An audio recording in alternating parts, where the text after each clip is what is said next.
Bom dia a todos. É uma alegria enorme estar aqui, na verdade. Tendo essa oportunidade de compartilhar conhecimento, compartilhar vivência com vocês. Sejam todos bem-vindos de coração nessa casa. Que vocês possam receber muito fluxo de amor, da espiritualidade desse momento.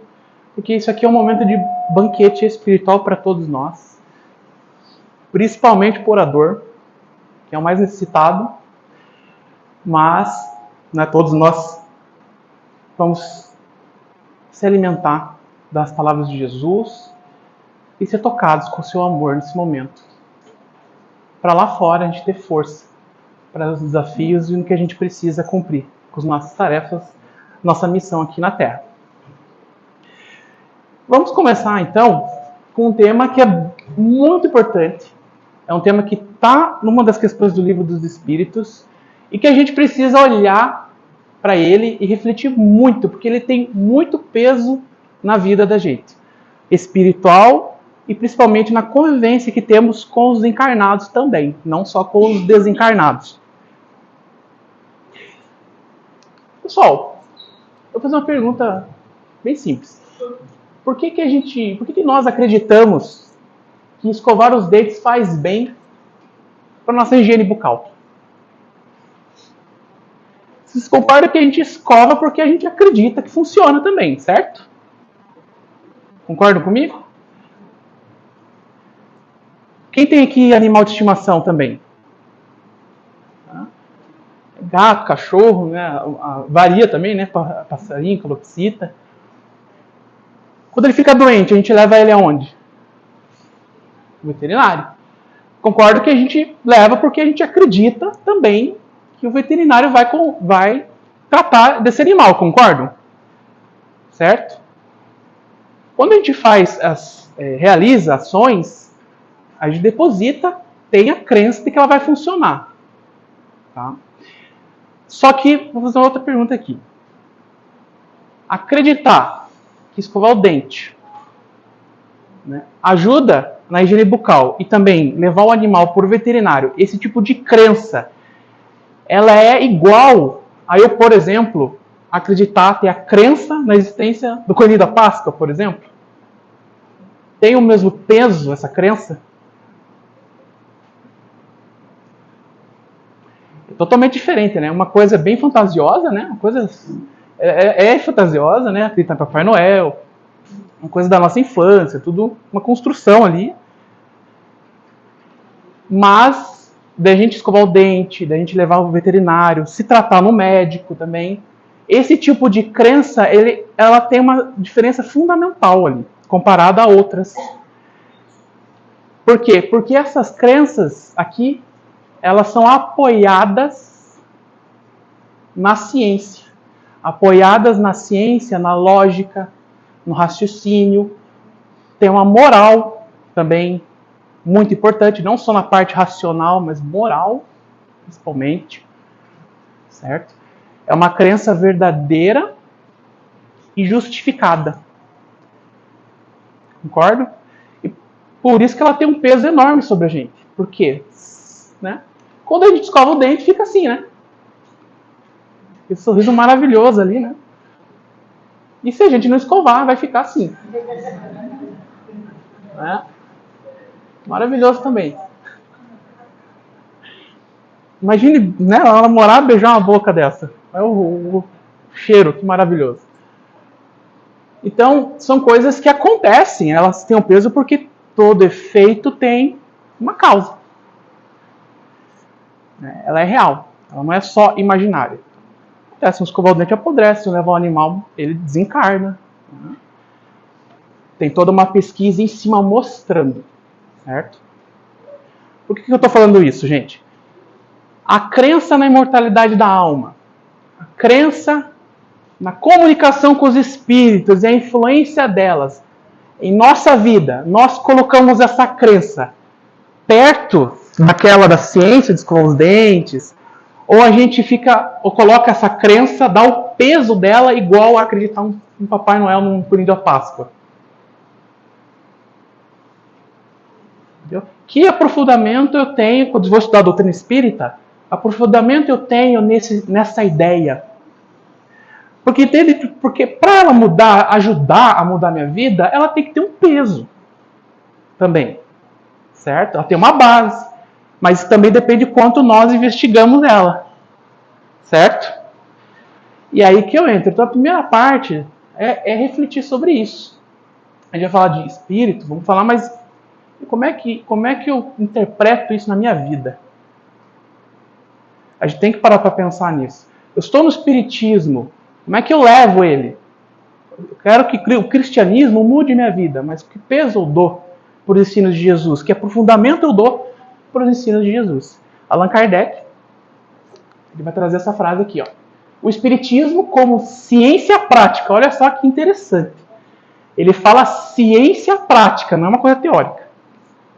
Consiste nas relações que se podem estabelecer com os espíritos. Como filosofia, compreende todas as consequências morais que decorrem dessas relações. Então, os espíritos, eles existem. Então, eles têm impacto na minha vida. Concorda? E a partir do estudo que a gente tem, do que Kardec trouxe, né, ele conseguiu compilar isso tudo, a gente precisa extrair a reflexão moral. Essa é a filosofia espírita.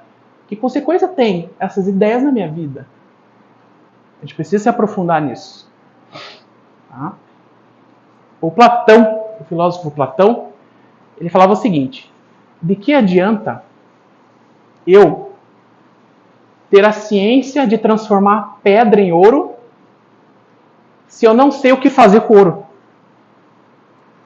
De que adiantou esse conhecimento?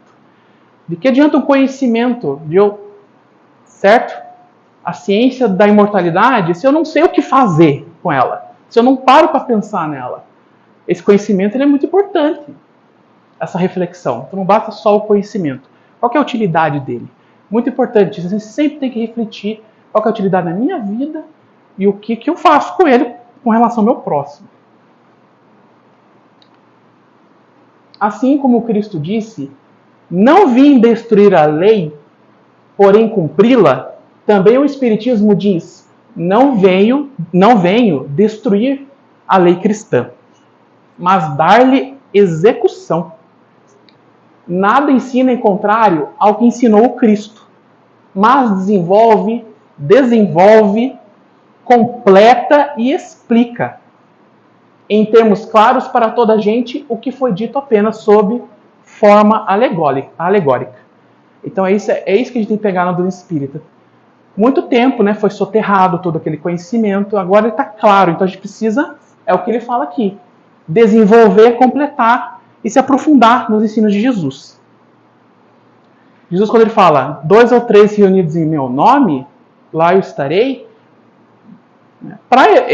é comunhão de pensamento entre nós e ele. Mas para ter essa comunhão de pensamento com Jesus, eu preciso conhecer os ensinos dele, as ideias dele, né, o que ele traz para a gente. Falei ciência, filosofia e religião. Espiritismo, esses 3. Tá? Agora entra a religião espírita. Entra em Jesus. O objetivo da religião, isso lá no Evangelho segundo o Espiritismo, Kardec ele explica que é conduzir a Deus o homem. O homem ir até Deus, ele se aproximar. Não afastar Deus da gente. Ora, este não chega a Deus senão quando se torna perfeito. Logo, toda religião que não torna melhor o homem, não alcança o seu objetivo. Olha só que pensa aqui. Como é que eu vou melhorar? Se as ideias que eu abraço não me mudam, não faz nada em mim. Toda aquela em que o homem julgue poder apoiar-se para fazer o mal, ou é falsa, ou está falseada em seu princípio. Ou ela foi manipulada, né? Foi lá, mudamos a religião, certo? Ou ela está falsa mesmo. Já foi criada errada. Então, uma religião que é o que Kardec fala, nula é a crença na eficácia dos sinais exteriores. A gente tem que tomar muito cuidado Toda religião que a gente vai, que a gente frequenta, espiritismo, o protestante, católico, qualquer religião, a gente tem um certo cuidado, porque a gente costuma criar rituais materiais em cima daquilo. A gente materializa a religião. Então a gente tem que tomar muito cuidado com isso. Porque a gente tem a tendência de que, eu vou estar aqui com Deus, eu tenho que só chegar aqui no centro, sentar, ou o palestrante vir só falar, e pronto, só isso. Entendeu? Tem que tomar cuidado. Esse ensinamento, e aí, como é que eu vou aplicar no relacionamento com o meu familiar? A gente precisa se aprofundar nisso, é muito importante. Eu tenho que mudar um hábito. Eu preciso me aprofundar nisso. Senão a gente cria sinal exterior e a gente acha que está aqui com Deus. E continua sendo as mesmas pessoas. O mesmo Espírito. Certo? É uma reflexão que eu trago, tá? Não se assustem, gente, eu sei como é que é a coisa. Mas é uma reflexão que a gente precisa pensar. Quando a gente sai daqui. É muito importante levar isso dentro do nosso coração. Porque senão vira ritual de novo, material. Eu gosto de materializar. Eu pego uma estátua, certo? E me ajoelho perante ela. Não é isso que Jesus ensinou. E aí o Kardec comenta, não adianta nada sinal exterior, se não obsta, se não para a que se cometa assassínios, adultérios, espoliações, roubos, que se levante calúnia, que se causem danos ao próximo, seja no que for. Semelhantes religiões fazem supersticiosos, hipócritas, fanáticos, não, porém, homens de bem. Tem que tomar muito cuidado, porque a gente estuda o espiritismo e é o que ele fala aqui. Tenta falsear o princípio. Aí começa a criar um preconceito em cima das pessoas. Tem que tomar muito cuidado com isso. A gente tem que estar observando por dentro. E o que acontece, pessoal? Então, vindo essa ideia, vamos começar a explorar a influência que os espíritos têm na nossa vida. Certo? Lá no Livro dos Espíritos, na questão 459, Kardec vai perguntar aos imortais: influem os espíritos em nossos pensamentos e em nossos atos? Aí veio o título da palestra: mais do que imaginais. Imagina uma coisa, não é de se pensar isso? Não é de a gente se refletir com esse tipo de coisa? Imagina uma coisa que te influencia mais do que eu imagino, mais do que você imagina. Imagine isso. Então, a gente precisa... É importante que a gente reflete em cima disso. Pois, com bastante frequência, são eles que vos dirigem. Vou perguntar, existe... tudo bem que essa parte do Livro dos Espíritos, ele vai abordar sobre a questão do mundo espiritual, tá? Mas espírito, você viu que ele não especifica ali, né? Espírito é só desencarnado? É desencarnado e encarnado. Percebe que a gente também influencia os outros? Eu influencio minha família, eu também influencio meus amigos, os colegas do trabalho. Eu também sou um espírito. Então, olha só. Quer um exemplo? Isso aqui, ó. De encarnado. Quando experimentamos uma sensação de angústia, de ansiedade indefinível ou de íntima satisfação, Kardec vai perguntar na questão 471, sem que lhe conheçamos a causa, devemos atribuí-la unicamente a uma disposição física? Quem aqui não sentiu ansiedade? Quem aqui não sentiu angústia na vida?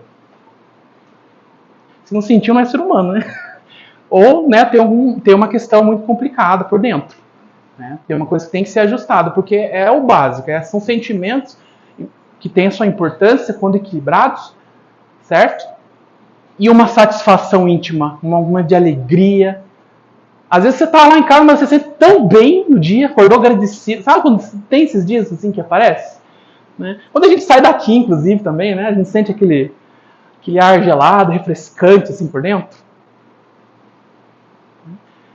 não é só o corpo que influencia apenas, é a interação com os desencarnados, que daí os espíritos vão responder. É quase efeito, sempre efeito das comunicações. Quando a gente fala comunicação, gente, não é só carta psicografada. Tá? A gente está comunicando direto com os pensamentos, nossos pensamentos, a gente está emitindo. Não tem lá a linguagem corporal? É uma comunicação. É um tipo de comunicação, não é só apenas escrita e falada. Né? Só que tem que ter um olhar para perceber. E é a mesma coisa com o mundo espiritual. Efeito das comunicações em que inconscientemente entrais com os espíritos, ou de que com eles estivesses durante o sono. Interação nossa durante o sono também, quando a gente sai do corpo, nós espíritos mortais, comunica, conversa, familiar lá, um desencarnado mesmo. Ah, eu sonhei com a avó, né? A gente tem isso, sonhei com a minha mãe. E daí tem aquele encontro, aquela coisa muito boa. É isso aí. Rede social é direto. Às vezes a gente olha, né? Você pode criar um estado de ansiedade muito grande se você ficar preso no Instagram ali. Depende da forma como você usa ela. Né? Não é para demonizar a rede social, a tecnologia. Mas, né, quando você tem um equilíbrio, e a gente sabe, ali a gente está influenciando, tirando foto, a gente está influenciando outras pessoas. Milhares de seguidores, não tem como a gente saber o que está por trás da tela. A gente está influenciando. De uma certa forma, num grau ali, né? A gente influencia com o exemplo que a gente dá em casa, né? No nosso trabalho. Então é uma coisa... Olha só quanta coisa a gente conseguiu foi explorando com esse tema. Certo? E aí isso é um poder, isso é uma coisa que a gente tem que observar, olhar e vigiar e orar. Para a gente não cometer problemas, né? Conosco e com os outros. Certo? Mas para isso, eu tenho que levar a sério essa crença. Esse conhecimento que ele é justificado. Não é qualquer conhecimento, não. Não é qualquer crença. Por quê? Eu vou dar um exemplo. Quando o Kardec começou a estudar as comunicações, como é que a gente pegou os espíritos ali? Ah, nossa, como é que a gente descobriu que eles existem, né?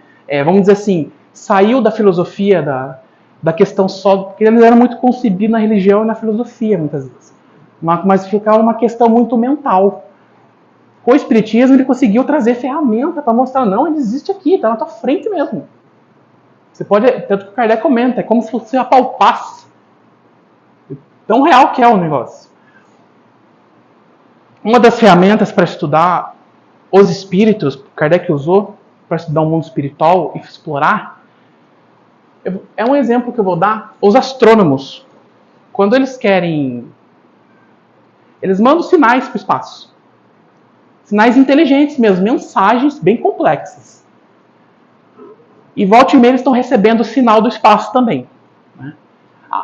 O que a gente só recebe, pelo que relatam, é coisas, fenômenos naturais. Né? Uma estrela lá que está explodindo, um buraco negro. Eles emitem esses sinais. Emite e você recebe. Mas eles consideram como evidência da existência de vida inteligente fora da Terra a partir do momento que eles mandarem um sinal e vier uma resposta desse sinal. Porque eles mandam conteúdo bem difícil, que não é qualquer coisa que vai responder, não é um fenômeno natural que vai conseguir responder aquilo, né? E assim eles conseguem, opa, a gente captou uma coisa diferente aqui. E se os astrônomos mandarem a mensagem de novo e receber a resposta de novo, aí é certeza que está lá. E começa a ter um diálogo. Nesse diálogo, vocês acham que eles não vão explorar? Né? Nós achamos que eles vão explorar como é que vive essa outra vida em outro planeta ali? Quantas perguntas vão ser feitas nessa comunicação? Quão curiosos vão ficar? Certo? Se isso, vocês concordam assim, que se isso é uma evidência de vida inteligente fora da Terra, né? Isso aqui também não é uma evidência de vida inteligente fora do corpo. Mensagens complexas, né? Detalhes de vidas, assim, da vida de um indivíduo que só aquele indivíduo conhece. a letra da carta. Eu vou dar um exemplo da carta psicografada. Então teve muito isso, certo? A partir daqui a gente começou a ver, opa, então a gente tem um mundo que a gente não enxerga aqui. E o Kardec, ele vai explorar esse mundo. O que queremos é estudar essa população e chegar a conhecê-la e compreendê-la. Para tanto, estudamos as individualidades, observamos as diferenças sutis, procuramos identificar traços distintos, características desses espíritos, de seus costumes, de seus hábitos e de seu caráter. Por que a gente estuda? Queremos finalmente identificar-nos tanto quanto possível com o estado desse mundo, porque todos nós vamos desencarnar. A gente vai para o mundo espiritual. Como é que vai estar lá? Como é que funciona? O que vale aqui que influencia lá? Antes de ocupar uma casa, gostamos de saber como ela é. Se ali estaremos confortavelmente. Concorda? A gente vai se mudar para uma casa. A gente vê se, né, se tem escola perto dos filhos, para levar os filhos, se tem um mercado, né? A gente observa se é um apartamento, se é uma casa. A gente explora. Então é a mesma coisa com o mundo espiritual. Ah, o espírito precisa comer? Essas coisas ele foi perguntando, coisa bem simples, né? Que hoje parece que pra gente é meio, que engraçado. Quando você começa a ler, ele foi explorando esse tipo de coisa. Tá? Vou dar um exemplo aqui. Tem na Revista Espírita, tem um espírito chamado Baltazar. É muito interessante a comunicação com esse espírito. A primeira frase do espírito é essa: gosto de boa mesa e das mulheres. Viva o melão e a lagosta, o café e o licor. Essa é a primeira frase que ele dá na mensagem. Allan Kardec. É até engraçado, porque o Allan Kardec, às vezes, ele comenta umas coisas ali na mensagem que ele tinha que ter um pouco de paciência com o espírito. Não parece uma frase de Instagram, assim, também? Às vezes, a gente pega e olha, assim, a bio. Então, gente, pela mensagem, você já pode deduzir algumas coisas do espírito, né? Concordam? Pela mensagem, você já pega meio que os hábitos dele. E é muito interessante essa... É Baltazar. Pega lá na Kardecpédia, quem tem a revista espírita, pega lá Espírito Baltazar. Vocês vão encontrar essa muito legal a comunicação. É bem longa. Vou pegar uma pequena parte só. O Kardec, esse Baltazar, quando ele era encarnado, ele era cozinheiro. Só que o cara amava comer. Era cozinheiro assim, que ele preparava uma boa comida, mas ele comia comida que você também. Né? Ele amava. Assim, mas era um gosto dele. Demais. E nas comunicações, o Kardec pergunta para ele: como é que você está aí do outro lado? Kardec pergunta para o espírito: você vê comida aí e você tem necessidade de comer aí no mundo espiritual? Você que trabalhou com comida, né? E aí o espírito responde: necessidade eu não tenho. Eu tenho desejo. É diferente, tá? Duas coisas são diferentes. Nem sempre são iguais. Eu não tenho necessidade, ele não precisa comer, ele não tem que matar a fome lá no mundo espiritual, né? Ele não precisa disso. Mas ele tem um desejo. Quero experimentar de novo aquele pão de queijo, aquela coisa maravilhosa. Aquela feijoada maravilhosa, minha avó fazia, tal. Aquela polenta, gostosa. Entende que começa a ter uma coisa sentimental junto também aí? Tudo? Um apego. Então é isso, é que é legal nesse diálogo, você vai explorando isso. E ele fala: então, Baltazar, mas é o seguinte, o que você faz aí para saciar esse desejo?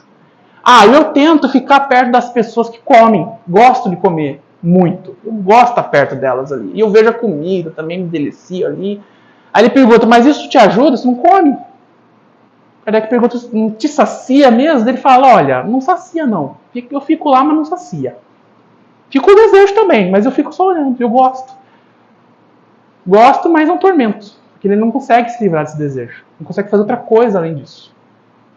E você vai vendo isso nele. E ele fala: é a mesma coisa que você vê flores, você querer comer as flores, mas você não pode. Você tem que olhar para elas e é isso, só contemplar. Por que eu pergunto isso, gente? Quando a gente desencarna, se a gente fosse desencarnar hoje, qual vai ser o meu estado quando ir para o mundo espiritual? Hoje, que desejos eu tenho, sentimentos, quais os hábitos que todos nós temos.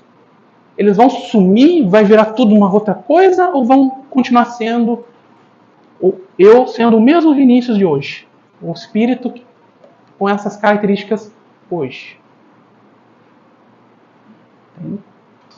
Esse irmão ali, né, esse espírito, esse irmão ali que estava, o Baltazar ali, vocês concordam que até ele ser resgatado, até ele se dar conta, ele vai ficar entre os encarnados, concordo?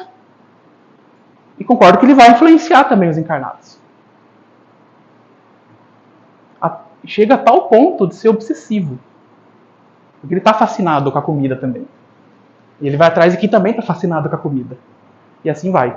E assim vai criando um elo vibratório. E a gente vai iniciando aí ter o processo obsessivo que a gente chama tantas vezes. No caso do desencarnado. E nos relatos do André Luiz a gente vê de uma forma mais específica questão de vampirismo, né, que chega a ponto de machucar mesmo, de depletar a força de um encarnado, ou o encarnado perturbar o desencarnado no mundo espiritual, isso também acontece. Também há essa ligação, né? Tanto que os espíritos falaram, a gente sai no corpo, tem a comunicação com os espíritos no sonho, né? No sono, desculpa. Tem uma história, Chico Xavier, no livro O Espírito da Verdade, ele vai psicografar ali. É uma história com vários autores. Quer falar? Pode. Você fez uma alusão a como a ciência se comunica com os extraterrestres, mas como saberemos se é verdade se o que o Allan Kardec fazia era ciência? Fazia ciência? Olha, é a experimentação que ele fazia. Ele repetiu várias vezes, certo?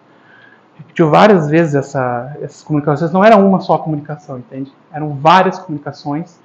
Ele coletava várias evidências que se batiam, concorda? Ele não está estudando matéria, então não se comporta como matéria. Então tem que se aperfeiçoar o método, tem que mudar o método. Não é o mesmo método que se estuda a química, por exemplo. Entende? Então parece meio esquisito, porque a gente está acostumado com a ciência acadêmica, né? Ela estuda com a parte material, ela tem os métodos dela. Né? Ele utilizou o método empírico. Né? Como? Com os médios. É a única ferramenta que ele tinha. Não tinha um microscópio, uma coisa assim que pudesse enxergar os espíritos. Na forma assim como uma máquina. Né? Ele viu pelos médios. Aí, pós médios, ele teve que criar uma metodologia para não ser imaginação dos médios. Entende? Porque tem coisa que a gente imagina, concorda? Tem coisa que é nossa. E tem coisa que não é nossa. Tem coisa que se aponta que é uma coisa fora de nós. Isso é ciência também. Ela é experimental. Por isso que a gente repete várias vezes esses experimentos. Só que com ele teve que adaptar isso. Entende? Ele teve que adaptar. Eu dei um exemplo ali da astronomia, que é uma evidência que eles vão usar. Porque não tem como ver um alienígena, eles não vão ver. Né? Mas é a única evidência forte e a ponto de você desenvolver moral, você conseguir se aprofundar nos ensinos e mudar a sua vida. Então não é qualquer conhecimento. Essa complexidade também, com o tempo, ela foi reforçando ainda mais essa parte da ciência no espiritismo, no caso. Entendeu? Tá. Eu sei que é difícil, assim, porque assim, como eu falei, eu sou o pesquisador. E a gente trabalha com a parte material. E é diferente, tem que ser adaptado. Inclusive, muitos filósofos, eles vão questionando o que é ciência. Porque tem momentos que, com os recursos atuais nossos, a gente não consegue responder certos fenômenos na natureza. A gente tem que repensar. Tanto que tem filosofia da ciência. Até recomendo, né, um dia se quiser procurar. Né, tem vários autores que vão pondo em xeque algumas coisas da ciência, de um pensamento, às vezes, que era muito comum na época, no século XIX, XX. Entende? O Kardec, eu vejo que ele foi muito antecipado, tem muita coisa dele ali. Você encontra em outros autores atuais da filosofia que ele bate certinho. Então é isso. Mais tarde, depois a gente pode conversar se quiser mais informação, mais referências, tá bom? Nesse quesito aí da parte científica. O Chico, o que acontece, gente? Nesse livro, então, O Espírito da Verdade,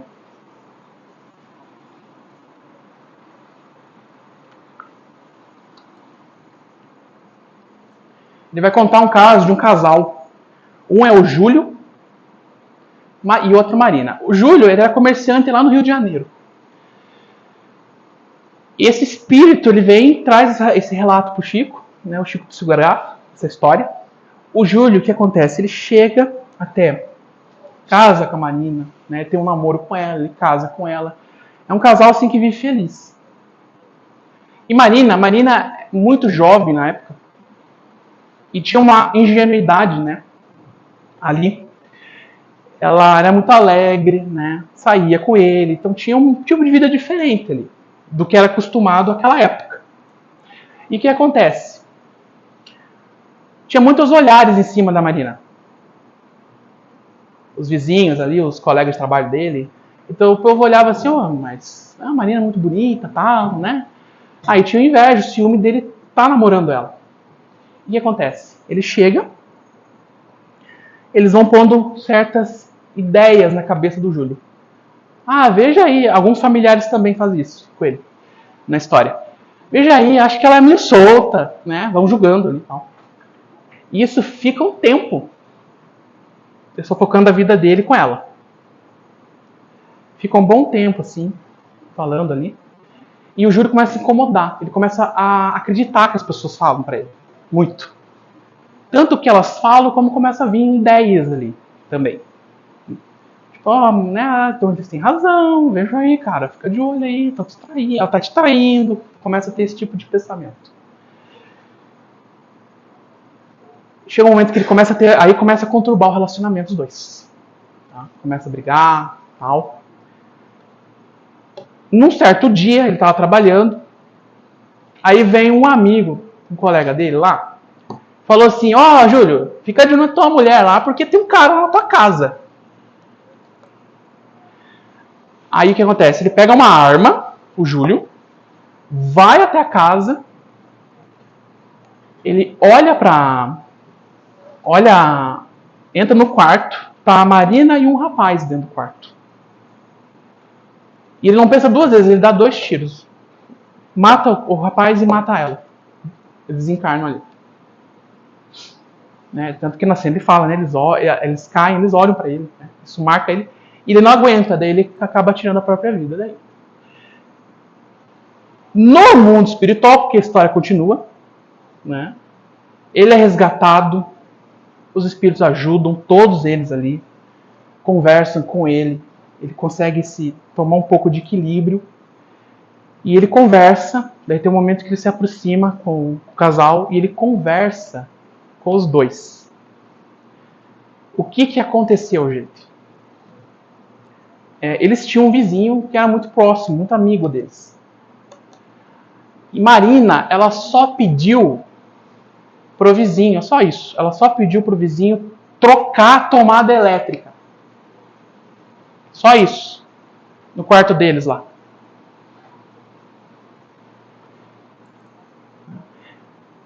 Eles reencarnam, eles conseguem resgatar. Né? Ele vai fomentando ali. O Júlio, ele pede uma vida ali, ele comenta. No caso, ele pede um resgate para ele. E eles conseguem se harmonizar. Isso que é bom, né? É legal essas histórias porque ela sempre continua e tem um resgate ali, tem uma coisa boa sempre.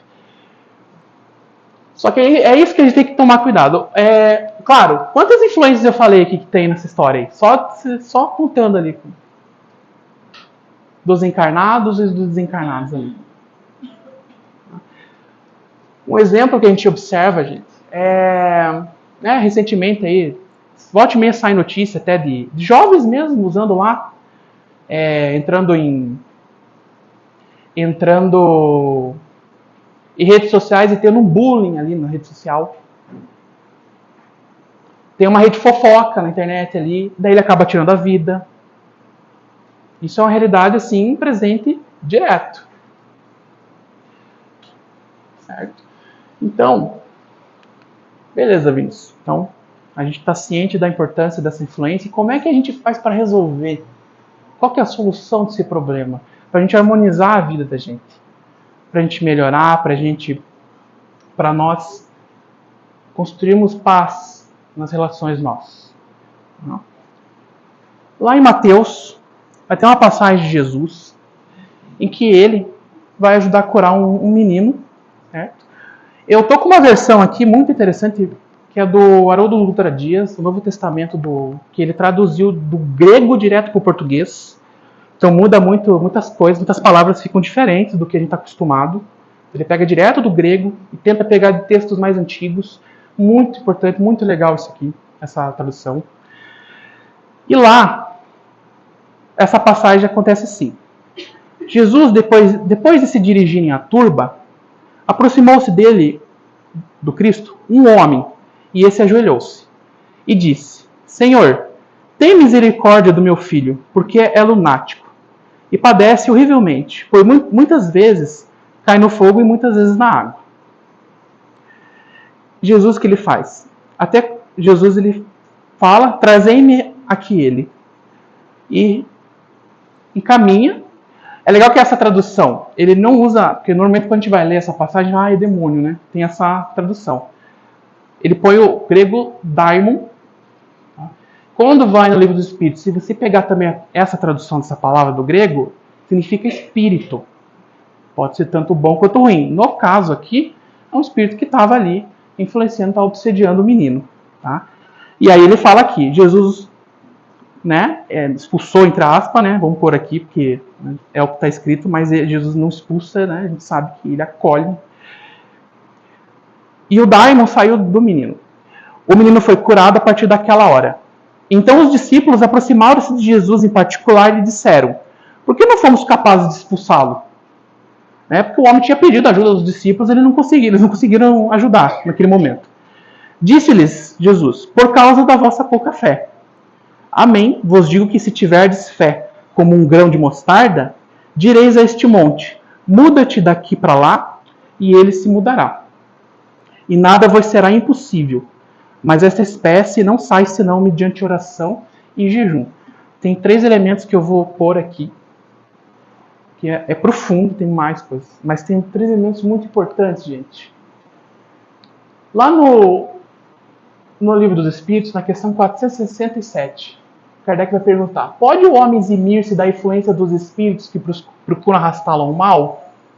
Eles respondem: pode, visto que tais espíritos só se apegam aos que pelos seus desejos os chamam ou aos que pelos seus pensamentos os atraem. Na obra kardeciana, quando Kardec põe pensamento, não é só ideia. Quando a gente pensa em pensamento, normalmente a gente pensa em ideia, né? Planejamento. Não é só isso. É também sentimentos.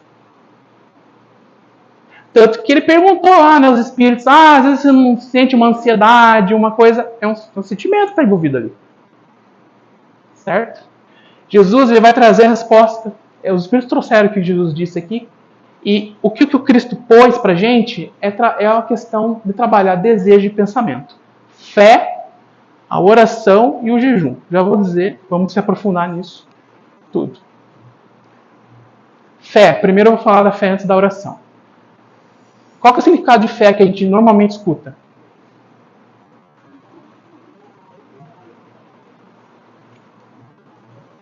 É acreditar, né? Acreditar não é acreditar. O significado de fé é fidelidade. É entrega a Deus. É muito mais do que acreditar. É muito mais de uma crença sem base lógica, sem base moral. Não.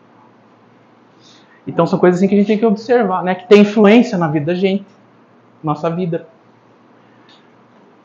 Então fé não é só acreditar. Ela tem sim esse significado, mas é de entrega.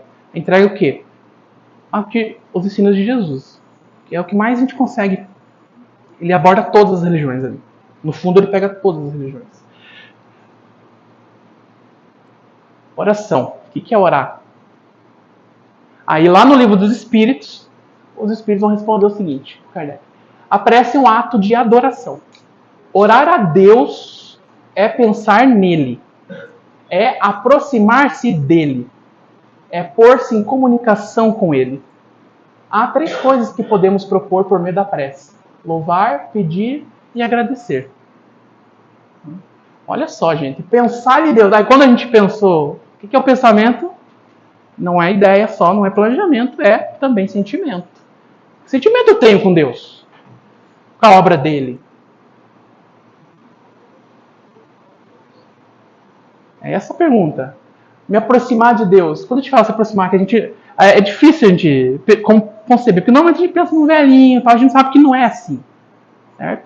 Quem traz essa aproximação, que a gente consegue se aproximar dele, é o Evangelho. Nesse sentido. Sempre. Não? O que acontece na prece, gente? Quando a gente ora, os Espíritos vão colocar aqui a questão do agradecer. Primeiro louvar. Louvar a Deus, a gente imagina, é dar glórias, é cantar só para Ele. Também serve. Quando você está com... Né? É importante que mexa com o teu sentimento. Que faça você vibrar perdão, vibrar amor, calma, equilíbrio do outro. Isso também. Mas, junto com isso, um dos maiores louvores que a gente tem a Deus é a prática do bem. Então, louvar, praticar o bem. Porque quando a gente louva, o que a gente deseja? Se os desejos atraem os espíritos, que desejo nós temos? Quando pedimos, qual que é o desejo que move o meu pedido quando eu converso com Deus? Qual que é o desejo? A gente tem que se perguntar. Olha como a oração é importante. Qual que é o meu desejo? Eu desejo o bem do meu pai, eu desejo o bem da pessoa que me ofendeu lá no trabalho, eu desejo o bem de um familiar difícil, eu desejo que ele abençoe, que ele encontre o caminho, Senhor. Eu alimento esse desejo. O desejo é muito importante, gente, porque assim, tem um filósofo que ele vai falar o seguinte: desejo é a força que nos move e nos comove. Desejo é como se fosse um motor. Ele fala assim, é a potencialidade de existir, sentir e agir. Se você não tem desejo, você não tem um motor que vai mover você na vida. Concordo? Eu quero ter um desejo de comer chocolate, mas não tenho a barra de chocolate em casa. O que eu faço? Se eu tenho um desejo, assim, quero comer mesmo, não saciar esse desejo, não é uma coisa problemática. A gente vai lá e compra, concorda? Uma coisa que te move. Tenho o desejo de ter um carro 0 km para facilitar o meu trajeto em casa, do trabalho. Aí, em cima desse desejo, eu construo todo um plano de economia, tal, não é verdade? E aí serve para as coisas espirituais. Tenho um desejo de me conhecer, tenho um desejo de ajudar as pessoas. É a força, é o motor das nossas vidas. Aqui, gasolina eu estou pondo nesse motor. É que é a questão. E Deus, quando a gente estuda, vai estudando, vai lendo os conteúdos, as obras, certo? Né? A gente vai entendendo qual é a vontade de Deus. E se o meu desejo está alinhado à vontade dele. Isso é muito importante. E engraçado, né? Jesus fala vontade, né? Faça a vossa vontade. Ele não fala assim, faça o vosso desejo, Pai. Ele não fala. Na verdade, a maioria das vezes você vai ver vontade. Vontade e desejo não são a mesma coisa. Se pegar no significado filosófico mesmo, não é. Vontade é o desejo que se concretiza agora. No ato. Olha só. Desejo é um planejamento, uma coisa que vai te fazer mexer, mas é uma coisa que a gente projeta para o futuro. Vontade é o presente. E tudo que Deus, Ele quer, vai acontecer. Porque Ele quer o nosso bem muito mais do que a gente imagina. Pra gente mesmo, inclusive. Olha só que interessante. Isso é uma coisa que a gente tem que parar para refletir nessas preces, né? E Jesus traz isso pra gente. E o agradecer. Né? Que desejo eu tenho ao agradecer? Gratidão é uma das coisas assim, que exercita tanto o nosso desejo, que equilibra. Porque a prece é isso, ela equilibra. Eu tenho uma vida perfeita. Assim, a gente observa. A gente tem que ver, assim, tem coisas que a gente se contenta, já tem o necessário. Não preciso pegar e me enfiar um monte de dívida para comprar um celular de 5, 6, 10 mil reais, parcelar e me matar de trabalhar depois. Entendeu? Então ele vai exercitando isso. E qual que é o meu trajeto, qual que é o meu objetivo, né? A minha vida a nossa vida, ela tem que ser na busca do espiritual.